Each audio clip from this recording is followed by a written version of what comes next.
اما بعد واعوذ باللہ من الشیطان الرجیم بسم اللہ الرحمن الرحیم وعن عدی بن حاتم رضی اللہ تعالی عنہ ان النبی صلی اللہ تعالی علیہ وسلم قال ما علمت من قلب او باز ثم ارسلته وذكرت اسم الله فكل مما امسك عليك قلت فإن قاتل قال إذا قاتله ولم يأكل منه شيئا فإنما أمسكه عليك رواه أبو داود إن الله وملائكته يصلون على النبي يا أيها الذين آمنوا صلوا عليه وسلموا تسليما الصلاة والسلام عليك يا سيدي يا رسول الله وعلى آلك وصحبك يا حبيب الله الصلاة والسلام عليك يا سيدي يا رسول الله وعلى آلك وصحبك يا حبيب الله۔ حضرت عدی بن حاتم رضی اللہ تعالی عنہ سے مروی ہے، فرماتے ہیں حضور صلی اللہ تعالی علیہ وسلم نے ارشاد فرمایا، تم کسی کتے کو سکھاؤ یا باز کو سکھاؤ، شکار کرنا سکھاتے ہیں، اور پھر ان کتے یا باز کو شکار پر چھوڑو اور شکار کرتے ہوئے اس کو چھوڑتے ہوئے اللہ تعالیٰ کا نام لو، یعنی بسم اللہ اللہ اکبر کہو۔ تو اس کتے اور باز نے جس جانور کو تمہارے لیے روک کے رکھا اس کو تم کھا سکتے ہو، وہ تمہارے لیے اس کا گوشت کھانا حلال ہے۔ فرماتے ہیں میں نے عرض کہ یا رسول اللہ اگرچہ وہ کتا یا باز اس جانور کو مار دے، فرمایا اگر اس نے مار دیا لیکن اس سے کھایا کچھ نہیں، مارا لیکن کھایا کچھ نہیں، تو یہ تیرا سکھایا ہوا جانور ہے، اس نے جس جانور کو روکا ہے تیری خاطر روکا ہے، اگر اپنی خاطر روکتا تو کھا لیتا، اگر وہ خود کھائے تو پھر تو نہیں کھا سکتا، لیکن یہ سکھایا ہوا تھا کتا یا باز، اس نے شکار کیا اور اس کو پکڑا، بعض اوقات وہ مر بھی جاتے ہیں اسے، تو اس نے تیری خاطر پکڑا ہے، اس لیے کچھ نہیں کھایا، اس لیے تو تیرے لیے یہ کھانا جو ہے یہ حلال ہے۔ اس حدیث پاک کو امام ابو داود نے روایت فرمایا۔ وعنہ رضی اللہ تعالی عنہ قال قلت یا رسول اللہ ارمی السیدہ فاجد فیہ من الغد سامی قال اذا علمت ان سامک قاتلہ ولم ترک فیہ اثر سبع فکل رواہ ابو داود۔ یہ حدیث پاک بھی حضرت عدی بن حاتم رضی اللہ تعالیٰ عنہ سے مروی ہے، فرماتے ہیں میں نے عرض کیا یا رسول اللہ میں شکار پر تیر پھینکتا ہوں اور دوسرے دن مجھے اپنا وہ تیر ملتا ہے اس جانور کے جسم میں، تو حضور صلی اللہ تعالی وسلم نے فرمایا اگر تجھے یقین ہے کہ تیرے تیر نے ہی اس جانور کو مارا ہے اور اس جانور کے جسم میں تجھے کسی اور جانور کا پنجے شنجے جو اس کو مارنے کا اثر نظر نہ آئے تو تم اس کو کھا سکتے ہو، یہ تمہارے لیے حلال ہے، دوسرے دن بھی اگر تمہیں وہ ملا ہو تو۔ اس حدیث پاک کو امام ابو داود نے روایت فرمایا۔ وعن جابر رضی اللہ تعالی عنہ قال نہینا عن صید کلب المجوس رواہ ترمذی۔ حضرت جابر رضی اللہ تعالی عنہ سے مروی ہے، فرماتے ہیں ہمیں مجوسیوں کے کتے کے شکار کو کھانے سے منع کیا گیا۔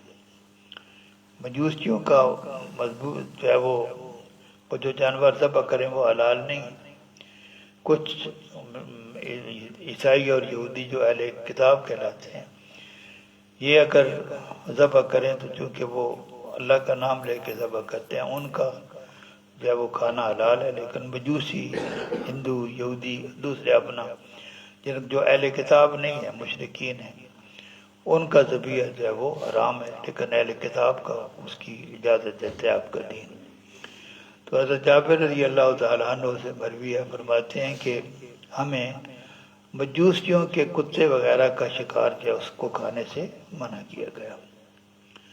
وعن ابی ثعلبہ الحوشنی رضی اللہ تعالیٰ عنہ قال قلت یا رسول اللہ انا آل صبر نمر بالیہود والنصارى والمجوس فلا نجد غیر آنیتہم قال فإن لم تجدوا غیر آنیت غیرہا فاغسلوها بالماء ثم کلوا فیہا واشربوا رواہ ترمذی۔ ابو ثعلبہ الخوشنی رضی اللہ تعالیٰ عنہ سے مروی ہے، فرماتے ہیں میں نے عرض کیا یا رسول اللہ ہم سفر پہ رہتے ہیں، ہم یہودیوں اور عیسائیوں مجوسیوں کے پاس سے گزرتے ہیں، تو ہمارے پاس ان کے برتنوں کے علاوہ اور برتن نہیں ہوتے جن میں ہم کھانا وغیرہ کھائیں۔ تو حضور صلی اللہ علیہ وسلم نے فرمایا بہتر تو یہ ہے کہ تمہارے پاس اور برتنوں کا بندوبست ہو، لیکن اگر ان کے برتنوں کے علاوہ اور کوئی برتن تمہارے پاس موجود نہ ہو تو ان برتنوں کو اچھی طرح پانی سے دھو لو، اور پھر ان برتنوں میں تم کھا بھی سکتے ہو پی بھی سکتے ہو۔ بہتر یہ ہے کہ تم اور بندوبست رکھو، تمہیں یہودیوں عیسائیوں کے برتنوں میں کھانے کی ضرورت نہ پڑے، لیکن اگر ایسی صورت حال ہے کہ تمہارے پاس اور کوئی بندوبست نہیں ہے تو پھر ان کو اچھے طریقے سے دھو لو اور ان میں کھا لو۔ اس حدیث پاک کو امام ترمذی نے روایت فرمایا۔ وعن قبیصہ بن حلب عن ابی رضی اللہ تعالیٰ عنہ قال سألت النبی صلی اللہ تعالیٰ وسلم عن طعام النصارى وفي روایت سألہ رجل فقال ان من الطعام طعاما اتحرج منه قال لا يتخلجن في صدرك شيء دارت فی النصرانیت رواہ ترمذی و ابو داود۔ حضرت قبیصہ بن حلب اپنے والد سے روایت کرتے ہیں، وہ فرماتے ہیں میں نے حضور صلی عالم صلی اللہ تعالی وسلم سے عیسائیوں کے کھانے کے بارے میں، یعنی وہ کھا سکتے ہیں آپ یا نہیں کھا سکتے، ان کے بارے میں سوال کیا۔ ایک روایت میں یہ ہے کہ وہ کہتے ہیں میں نے سوال کیا، دوسری روایت میں یہ ہے کہ کسی آدمی نے حضور صلی اللہ تعالی وسلم سے یہ سوال کیا کہ عیسائیوں کے کھانے کا کیا حکم ہے، اور ساتھ یہ بھی کہا کہ کچھ کھانے ایسے ہیں جو کھاتے ہوئے مجھے جو ہے وہ ناپسندیدگی کا اظہار ہوتا ہے، دل جی میں جو ہے وہ خلجان سا پیدا ہوتا ہے۔ تو حضور صلی عالم صلی اللہ تعالی وسلم نے فرمایا یہ چیز وہ ہے جس کو شریعت نے تمہارے لیے حلال کر دی ہے، اس کی وجہ سے تمہارے دل میں کوئی خلجان نہیں پیدا ہونا چاہیے، کوئی خلجان پیدا نہیں ہونا چاہیے۔ اگر ایسا کرو گے تو تم وہ کام کرو گے جو عیسائی کرتے ہیں، کیونکہ وہ شک وغیرہ کا اظہار کرتے ہیں۔ یہ چیز وہ ہے جس کو شریعت نے تمہارے لیے حلال کر دی ہے، تو جس کو شریعت نے حلال کر دی ہے اس کو استعمال کرتے ہوئے تمہارے دل میں کسی قسم کا خلجان نہیں ہونا چاہیے۔ اس حدیث پاک کو امام ترمذی اور ابو داود نے روایت فرمایا۔ وعن ابی الدرداء رضی اللہ تعالی عنہ قال نہى رسول اللہ صلی اللہ تعالی وسلم عن اکل المجسمہ وہی التي تصبر بالنبل رواہ ترمذی۔ حضرت ابو الدرداء رضی اللہ تعالی عنہ سے مروی ہے، فرماتے ہیں حضور صلی عالم صلی اللہ تعالی علیہ وسلم نے مجسمہ کو کھانے سے منع فرمایا۔ یہ مجسمہ کیا ہے؟ کوئی آدمی کسی حلال جانور کو باندھ کر اس پر تیر اندازی کی مشق کرے اور وہ مر جائے تو وہ مجسمہ ہے۔ کوئی بھی جانور ہو بشرطے کہ وہ حلال ہو، اس پر اس کو باندھ دے اور پھر اس پہ نشانہ لگائے وہ مر جائے تو اس کو مجسمہ کہتے ہیں۔ تو حضور صلی اللہ علیہ وسلم نے فرمایا یہ جانور کھانے کے لیے جائز نہیں ہے، یہ اس نے اس کو ذبح نہیں کیا، قتل کیا۔ تو اس نے ذبح نہیں کیا، ذبح کرنے سے تو حلال ہوتا ہے جانور، تو فرمایا مجسمہ جو ہے اس کو کھانا جو ہے وہ منع ہے۔ اس حدیث پاک کو امام ترمذی نے روایت فرمایا۔ وآخر دعوانا ان الحمد للہ رب العالمین۔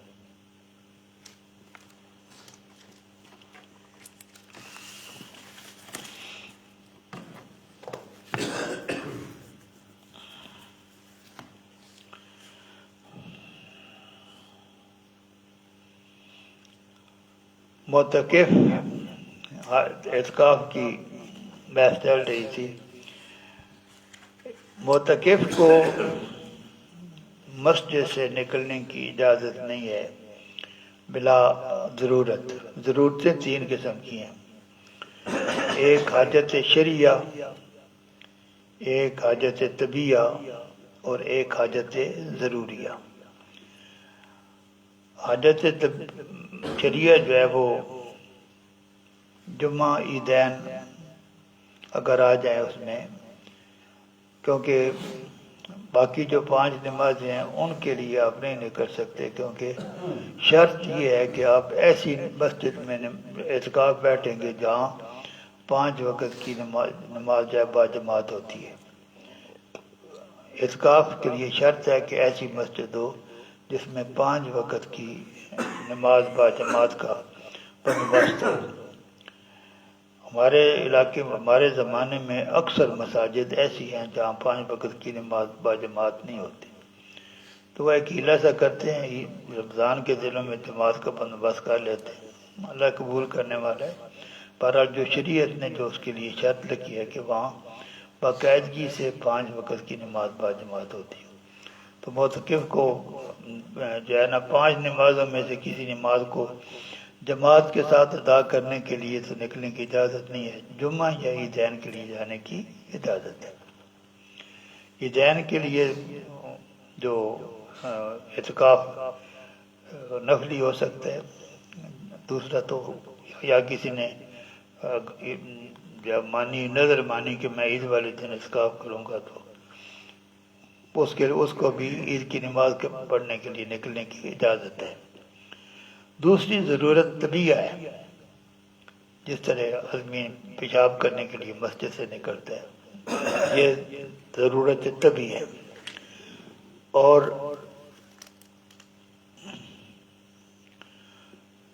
کوئی بھی گندگی وغیرہ جسم پر نکل جائے وہ بھی وہ صاف کرنے کے لیے بعد جا سکتا ہے۔ اگر غسل فرض ہو جائے تو نہانے کے لیے بھی جا سکتا ہے۔ غسل فرض ہو یہ کون سی حاجت طبیعیہ ہے،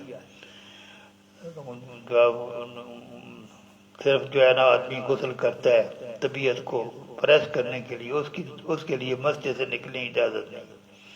لیکن اگر غسل فرض ہو جائے تو اس کے لیے نکلنے کی اجازت ہے۔ اور تیسری جو حاجت ضروریہ ہے، حاجت ضروری ہے کہ مسجد گر جائے جس میں وہ اعتکاف بیٹھا ہوا ہے، یا کوئی ظالم زبردستی مسجد سے نکال دے، آدمی اس میں کر بھی کوئی نہیں سکتا، تو ان صورت میں یا کوئی ایسی صورت حال پیدا ہو جائے کہ اس کو اپنی جان کا خطرہ پڑ جائے یا گھر والوں کا خطرہ پڑ جائے، یہ تمام صورتیں جو ہیں یہ ضرورت جو ہے نا وہ حاجت ضروریہ کی ہے۔ حاجت ضروریہ ان میں نکل سکتا ہے، نکلے گا تو فوراً دوسری مسجد میں داخل ہوگا، کہ وہاں سے نکلا کسی مجبوری کی وجہ سے تو فوراً بغیر کوئی جو ہے نا وقفہ کیے کسی دوسری مسجد میں چلا جائے گا۔ اور اگر کوئی آدمی ایک لمحے کے لیے بھی بغیر کسی شرعی ضرورت بھی نہ ہو، طبی ضرورت بھی نہ ہو اور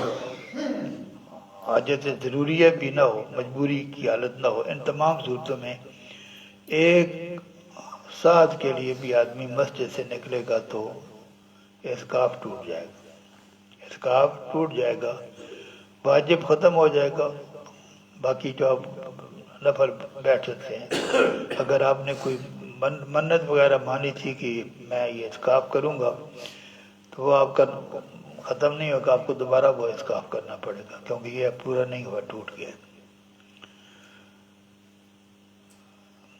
جو آدمی مسجد میں اعتکاف بیٹھتا ہے وہ مسجد میں کھا بھی سکتا ہے، پی بھی سکتا ہے اور سو بھی سکتا ہے۔ یہ کام اعتکاف کے بغیر کرنے کی اجازت نہیں ہے۔ مسجد میں کھانا پینا، سونا، یہ چیزیں جو ہیں، جو معتکف ہے، اسی لیے لوگ جب مسجد میں جاتے ہیں اعتکاف کی نیت کرتے ہیں، تو معتکف کے لیے مسجد میں کھانا پینا سونا یہ سب جائز ہے۔ اور کوئی ایسی چیز جس کی اس کو اپنے لیے اور اپنے گھر والوں کے لیے ضرورت ہو، اس کا مسجد میں سودا بھی کر سکتا ہے۔ دکاندار بیٹھا ہے، اس کے ساتھ سودا کر سکتا ہے، مجھے یہ چیز چاہیے، لیکن وہ چیز جو ضرورت کی چیز ہے اس کا مسجد میں لانا وہ جائز نہیں ہے۔ سودا کر سکتا ہے لیکن اپنے لیے اور اپنے گھر کے لیے ضرورت ہو، کاروبار کے لیے نہیں کر سکتا۔ تجارت کے لیے کوئی سودا جو ہے وہ مسجد میں نہیں کر سکتا۔ وآخر دعوانا ان الحمد للہ رب العالمین۔